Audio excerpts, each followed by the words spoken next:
इसकी हर चीज मेरे दिल में बसी रहती है। मुल्क मेरा मुझे जन्नत की तरह लगता है। मुल्क मेरा मुझे जन्नत की तरह लगता है। तुम्हें हम भी सताने पर उतर आए तो क्या होगा। तुम्हें हम भी सताने पर उतर आए तो क्या होगा। तुम्हारा दिल दुखाने पर उतर आए तो क्या होगा। हमें बदनाम करते फिर रहे हो अपनी महफिल में। हमें बदनाम करते फिर रहे हो अपनी महफिल में। अगर हम सच बताने पर उतर आए तो क्या होगा। अगर हम सच बताने पर उतर आए तो क्या होगा। मैं बहुत ही मुद्दबाना गुजारिश करता हूँ हज़रत मौलाना मुश्ताक नदवी साहब से तशरीफ़ लाएं और अपने बयानात से हम सबको मुनव्वर मुजल्ला फरमाएं। बिस्मिल्लाहिर्रहमानिर्रहीम व बिही नस्तईन। मोहतरम हजरात और हमारी आई हुई दीनी और ईमानी माँ और बहनों, काफ़ी देर से आज हम सब लोग 75वें यौम आज़ादी के मौके पर यहाँ पर जमा हैं और बहुत देर से हमारे बच्चे अपना प्रोग्राम पेश कर रहे हैं। आप हजरात अशार सुन रहे हैं आज़ादी के और उसी तरीके से तकरीरें भी सुन चुके होंगे।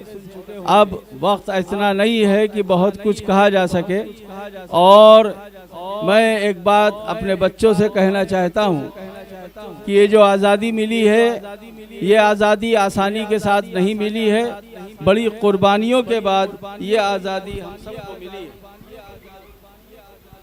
लिहाजा ये जो आज़ादी है, जिस आज़ादी का जश्न हम सब मना रहे हैं और सब मगन हैं, सब खुश हैं, लिहाजा ये खुशी बाकी रहे।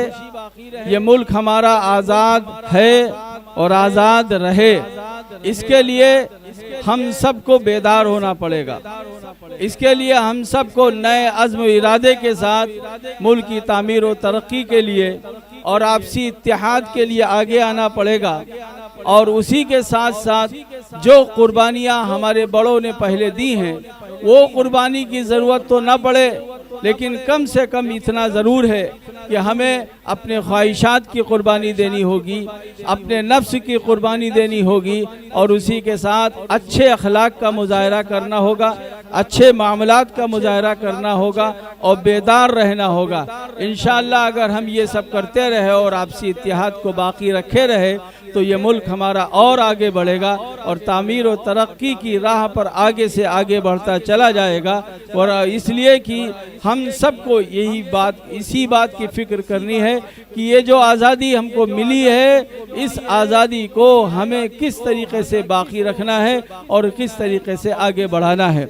बहरहाल बहुत कुछ कहने का है और बहुत कुछ कहा जाना चाहिए, क्योंकि जितनी भी खुशी हम मनाएं कम है। इसलिए कि मुल्क को आज़ाद कराने में जिस तरीके से हम सब ने और आप सब ने और ख़ास तौर पर हम मुसलमानों का वो तबका जो करीम तबका है, जो सफ़े अव्वल के लोग हैं, उलमाए किराम, उनकी कुर्बानियाँ जिस बड़े दर्जे के साथ शामिल हैं और उनकी क़यादत जिस तरीके से मुल्क को आज़ाद कराने में जिस तरीके से उन्होंने अपनी कायदाना रोल प्ले किया है और जिस तरीके से उनकी कुर्बानियाँ और उन्होंने जिस तरीके से सबको जोड़कर आगे बढ़े हैं, उसी तरीके से आज ज़रूरत है कि हम अपने उलमाए किराम की क़यादत को समझते हुए और उसी की क़यादत में हम अपने लोगों की क़यादत में आगे बढ़ें। इंशाअल्लाह हम और आगे बढ़ते चले जाएंगे।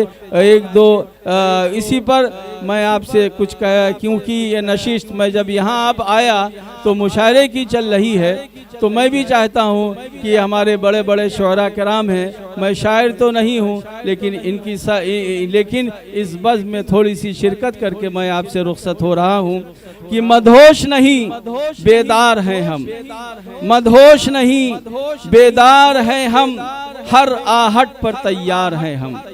मदहोश नहीं बेदार हैं हम, हर आहट पर तैयार हैं हम। समझे न कोई गाफिल हमको, समझे न कोई गाफिल हमको, वतन के पहरेदार हैं हम। वमा अलैना इल्लल